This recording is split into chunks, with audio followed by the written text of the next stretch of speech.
चौधरी सरफराज साहब से 90 लाख रुपए रिकवर किए एफआईए ने। डकीबाई से रिश्वत लेने के केस में साबिक डायरेक्टर एनसीसीआईए सरफराज चौधरी को अदालत ने रिहा कर दिया। तो 26 फरवरी को ये बेल दायर हुई। कल लाहौर हाई कोर्ट की जमानतें जो है वो मंजूर कर ली हैं। सब देगा कि 4.5 से 5 महीने इनको रखा है और इनके केसेस चलते रहे हैं, समाअत होती रही। फिर उसके बाद आखिरी समाअत में क्या हुआ और जमानती मचल के कितने थे जिस पे इनको जमानत दे दी गई है। बहुत शुक्रिया उस्मान भाई। इसमें ये था कि आपको पता है कि ये जो मिसिज हैं डकी बाई की अरूब जितोई, उनकी मुद्दत में एक मुकदमा दर्ज किया गया था जिसमें ये इल्ज़ाम लगाया गया था कि जो एनसी से ये लाहौर के जो अफसरान हैं, जिसमें एडिशनल डायरेक्टर चौधरी सरफराज और डकी बाई केस के तफ्तीशी शुएब रियाज और दीगर जो इन्वेस्टिगेशन ऑफिसर हैं, ये सब एक उनसे रिश्वत लेने के मुकदमे में नामजद है। और ये कहा गया था कि इन्होंने तकरीबन 1.5 करोड़ रुपये रिश्वत ली डकी बाई को मुख्तलिफ औकात में, जिसमें कभी इनको जुडिशल करवाने के लिए कहा गया, कभी फिजिकल रिमांड करवाने के लिए कहा गया, कभी ये कहा गया कि इनको मारेंगे नहीं तो इसके इतने पैसे लगेंगे। तो ये सारे इल्ज़ाम अरूब जितोई ने अपनी एफआईआर में लगवाए थे और उसके बाद एनसीसीआईए लाहौर ने ही इनको गिरफ्तार किया। यानी कि जिस महकमे के ये इंचार्ज थे उसी महकमे के जो दूसरे एफआईए के लोग थे उन्होंने इनको गिरफ्तार किया और उसके बाद इनका जिस्मानी रिमांड हुआ। तो तीसरी पेशी पर चौधरी सरफराज साहब से 90 लाख रुपए रिकवर किए एफआईए ने और बताया कि मुल्जिमान से रिकवरी हुई है और ना सिर्फ डकी बाई की अहलिया से रिश्वत ली बल्कि लाहौर के या लाहौर के गिरदनुमा के जितने भी मुख्तलिफ जो बिजनेसमैन हैं, जो कारोबार करने वाले लोग हैं, जो ऑनलाइन कारोबार करते हैं, उनसे भी ये मंथलियाँ लेते रहे हैं। तो इस सारे मामले पर जब रिपोर्ट अदालत में आई तो उस पर सबसे पहले तो अदालत ने इनका कोई 13 दिन का जिस्मानी रिमांड दिया और उस पर तफ्तीश हुई और उसके बाद एक मौका ऐसा आया कि अदालत ने कहा कि जितना लंबा ये खाता लग रहा है तो ये तो आपको 100 दिन का जिस्मानी रिमांड लेना पड़ेगा इनसे तफ्तीश मुकम्मल करने के लिए। खैर, वो जिस्मानी रिमांड के बाद जुडिशल हो गए तो उनके जो वकला थे उन्होंने बेल फाइल की अपना स्पेशल सेंट्रल कोर्ट में, लेकिन वहाँ से सरफराज चौधरी साहब की ज़मानत खारिज हो गई, शुएब रियाज की बेल खारिज हो गई, लेकिन बाज़ लोगों की, इस टोटल 8 लोग थे, 4 की बेल अलाउ हो गई, 4 की खारिज हो गई। इनकी इस बुनियाद पर खारिज की गई कि ये मेन अक्यूज थे, चौधरी सरफराज और शुएब रियाज इस केस मुकदमे के मरकजी मुलजिम थे। तो उसके बाद फरवरी 2026 में इन्होंने बेल दायर की, यानी कि तकरीबन 1.5 माह इन्होंने इंतज़ार किया, 1.5 से 2 माह, यानी मुनासिब वक्त आने का इंतज़ार किया कि वो अच्छा वक्त आ जाए तो बेल फाइल कर दें। तो 26 फरवरी को ये बेल दायर हुई और उसके बाद कल लाहौर हाई कोर्ट की जस्टिस अबहर गुल साहिबा ने इनकी ज़मानतें जो है वो मंजूर कर ली हैं। जहाँ तक मुचलकों की बात है कि अभी तक इस केस का रिटर्न ऑर्डर नहीं आया, उसमें ये चीज़ें क्लियर होंगी कि इनके कितने मुचलके हैं, कितने मुचलके जमा करवाएंगे तो उसके बाद इनको रिहाई का परवाना जारी किया जाएगा।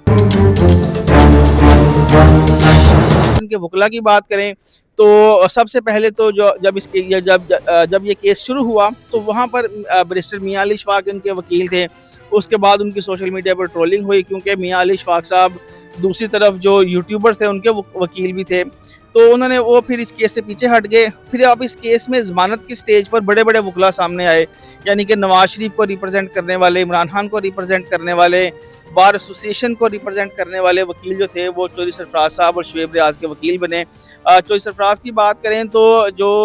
ख्वाजा हारिस साहब हैं उनके चैम्बर की में ये फाइल गई। चौधरी सरफराज की हद तक आर्गूमेंट ये था कि चौधरी सरफराज डायरेक्टली किसी मामले में इन्वॉल्व नहीं थे और ना ही डायरेक्टली उन्होंने किसी से पेमेंट वसूल की और ना ही डायरेक्टली उन्होंने किसी को कहा कि आप मुझे रकम दें। तो लिहाजा ये जो एलिगेशन है इसको साबित करने के लिए ट्रायल कोर्ट है। ट्रायल कोर्ट में जब गवाहों के बयानात रिकॉर्ड होंगे तो ये सारी चीज़ें वहाँ पर सामने आएंगी कि क्या मुल्ज़िमान ने वाकई रिश्वत ली है नहीं ली। लिहाजा बेल जो है वो किसी भी मुल्ज़िम का राइट होता है और जब कोर्ट देखती है कि अभी तक इस केस का चलान मुकम्मल नहीं आया, केस की इन्वेस्टिगेशन शुरू नहीं हुई, ट्रायल शुरू नहीं हुआ, तो फिर आप किसी को भी अनलिमिटेड टाइम के लिए जो है वो जेल में नहीं रख सकते। तो इसी बुनियाद पर चौधरी सरफराज की जो ज़मानत है वो मंजूर की गई है कि अभी इस केस का ट्रायल नहीं आया, बाकी इनकी किस्मत जो का फैसला जो है वो ट्रायल कोर्ट ने करना आगे। साबिक एडिशनल डायरेक्टर सरफराज चौधरी और उनकी टीम से कितनी रकम जो है रिकवर कर ली गई है और वो रकम कहाँ पे, क्या अरूब जितोई को या डकी बाई को, उनकी फैमिली को वापस कर दी गई है? देखिए, जो रकम की बात है 1.5 करोड़ रुपया इनसे रिकवर किया गया, जिसमें 90 लाख रुपए सरफराज चौधरी साहब से और 60 लाख रुपया जो शुएब रियाज हैं और उनके जो दीगर दोस्त हैं उनसे रिकवर किया गया।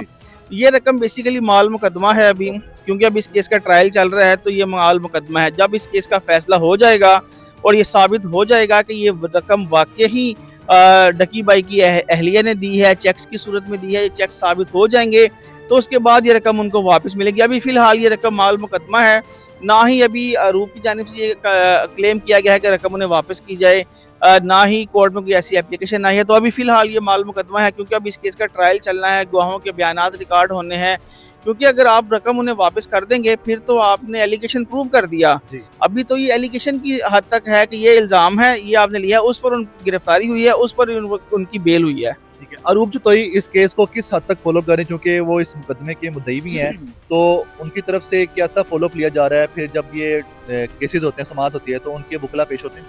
देखें, जब ये केस शुरू हुआ तो उस वक्त तो था वो बड़ा सीरियस लिया गया अरूप जोतोई की जानिब से, डकी भाई की जानिब से, उनके वकील प्रॉपर आते रहे, स्पेशल सेंट्रल कोर्ट में उन्होंने बड़ा जोर लगाया और वहाँ से ज़मानतें खारिज करवाईं। फिर हमने देखा कि आहिस्ता आहिस्ता जैसे जैसे इस केस की हाइप कम होती गई, इंटरेस्ट भी कम होता गया।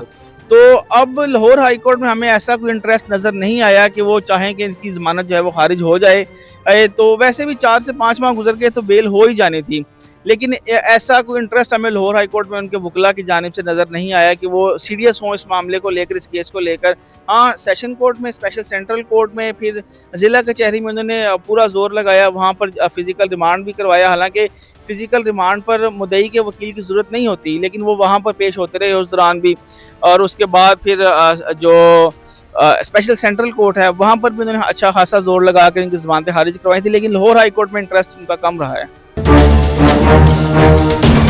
जो जमानत दे दी गई है उसको क्या अरूप जोतोई या उनकी वकला की जो टीम है वो उसको चैलेंज कर सकती है? बिल्कुल चैलेंज कर सकती है, और उनका लीगल राइट भी है उसको चैलेंज करना। उसके खिलाफ वो इस बेल के खिलाफ अपील फाइल कर सकते हैं, लेकिन मुझे लगता नहीं है कि वो ऐसा करेंगे, क्योंकि अब बेल हो चुकी है, लाहौर हाई कोर्ट ने बेल अलाउ कर दी है। साबिक अरूप छोड़ें, जो FI है वो भी इसमें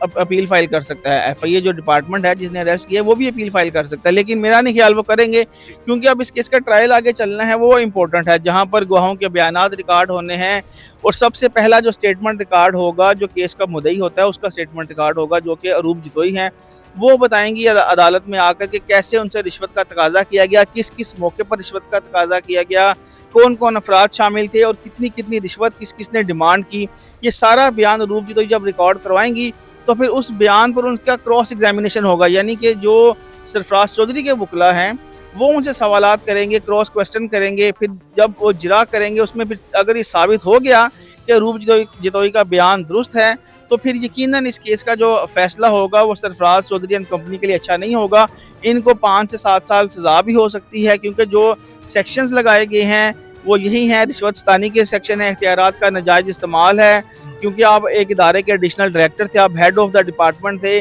आप पर आपकी ये ड्यूटी थी कि आपने आपके पास अगर कोई मुल्जिम आता है तो आपने उसका तहफ़्फ़ुज़ करना है, उसके जो राइट्स हैं उसको सेफगार्ड करना है। लेकिन जब आप खुद ही उससे रिश्वत का तकाजा करने लग जाएं तो फिर यकीनन एक बड़े सीरियस एलिगेशन जो है किसी भी डिपार्टमेंट पर आ जाते हैं। साबिक एडिशनल डायरेक्टर सरफराज चौधरी जो है अपनी गवर्नमेंट जॉब से तो बरतरफ हो चुके हैं, उनकी टीम भी बरतरफ हो चुकी है, तो ये बताएगा कि अब चूंकि ज़मानत उनको मिल चुकी है और उसके बाद अगर ये केस ख़त्म हो जाता है या इस दौरान ही ज़मानत मिल गई चूँकि जेल से बाहर आ चुके हैं, तो इस दौरान क्या अपनी गवर्नमेंट जॉब पे बहाल होने के लिए वो कोई रास्ता या कोई फोरम जिसका अपनाने के बाद वो दोबारा अपनी जॉब पे ज्वाइन कर लें? देखिए उस्मान भाई, जहाँ तक एक तरफ है कोर्ट केस जिसमें अदालत चीज़ें देख रही है, उसमें बेल हो रही है, ट्रायल हो रहा है, चलान आ रहा है, रिमांड हो रहा है, वो अलग प्रोसीजर है। दूसरी तरफ है जो उनकी जो जॉब है वो एक अलग मैटर है। बिल्कुल वो जब बाहर आएंगे तो आके मुतलका फोरम यानी मुतलका हाई कोर्ट से जो है वो रजू कर सकते हैं, क्योंकि उनका नोटिफिकेशन इस्लामाबाद से आया था, तो वो मोस्ट प्रोबेबली वो इस्लामाबाद हाई कोर्ट में अपील फाइल कर सकते हैं उस नोटिफिकेशन के खिलाफ, जिसमें वो कह सकते हैं कि उनको पूरा मौका नहीं दिया गया, उनको सुनवाई का मौका नहीं दिया गया। और लेकिन यहाँ पे इसमें एक बात अहम है कि सरफराज चौधरी साहब ने खुद इस्तीफ़ा दिया। खबरें ये आई कि सरफराज साहब को बरतरफ नहीं किया गया, उन्होंने खुद इस्तीफ़ा दिया। अब वो ये बाहर आके कह सकते हैं कि उनसे ज़बरदस्ती इस्तीफ़ा लिया गया, वो नहीं देना चाहते, तो फोरम तो मौजूद है, अब उसको वो अवेल करते हैं या नहीं करते ये उन पर डिपेंड करता है।